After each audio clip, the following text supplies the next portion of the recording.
आपण प्रत्येक जण म्हणतोय आयुर्वेदिक आयुर्वेदिक, बरीच लोक काय करतात माहिती आहे, हा आयुर्वेदिक दुकानं आहेत कुठं?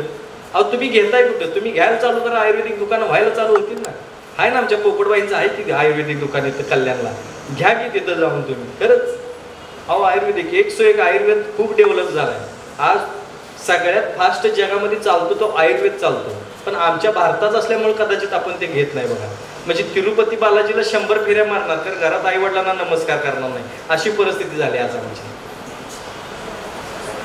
फॉरेन कंट्रीज मधलं आपल्याला पाहिजे असते, पण घरात काय चाललंय त्याचं आपण घेत नाही. आणि घरचंच चांगलं असते, प्रत्येकाला माहिती आहे स्वतःच्या घरातलं चांगलं असतंय. आपल्या जगात एकमेव असं आहे की आयुर्वेदाला कुठल्याही प्रकारचा साईड इफेक्ट नाही, नॅचरोपॅथीला कुठल्याही प्रकारचे साईड इफेक्ट नाही. इतर प्राणी पक्षी जे जगतात ते नॅचरोपॅथीवरती याच्यावरती. मांजर सुद्धा पोटात दुखायला लागलं तर जाऊन बघा की दुर्वा खाते. आम्हाला हे आपण डोळ्यांनी बघतो. तुम्ही कधी प्रयत्न केलाय का दुर्वांचा रस प्यायचा किंवा दुर्वा चावून खायचा? हा का बरं? पोटात दुखायला आल्यानंतर तुम्ही केलं का? करत नाही. मी करून बघितलंय ते, मला माहिती आहे. म्हणून तर मी खाल्लं, त्याचा रस काढून पिलो, कोमट पाणी पिलो, बरं वाटलं मला लगेच. ओके, अस्वस्थ होत होतं, अपचन झालं होतं, पोटात भयानक म्हणजे पेन्स होत्या, दुखत होतं, लगेच थांबलं माझं.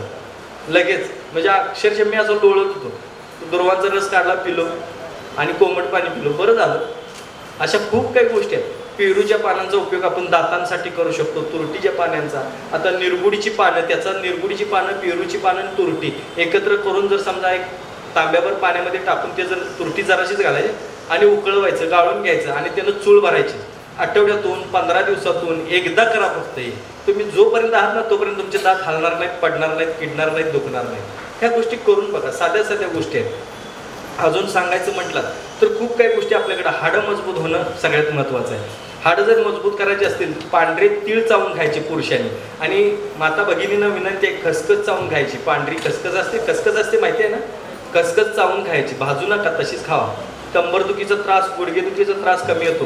पुरुषांनी जर समजा तीळ खाल्ले तर म्हणजे सगळ्याच गोष्टी, बॉडीमध्ये कॅल्शियम तर वाढतं, गुडघेदुखी कंबरदुखी पण कमी होऊन जाते. तिळाचं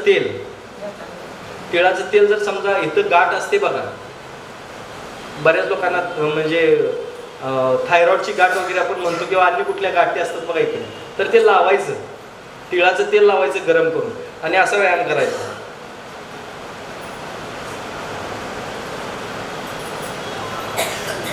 बघा तुमचा ऑटोमॅटिक त्या गाठी निघून जातात. करून बघा या गोष्टी.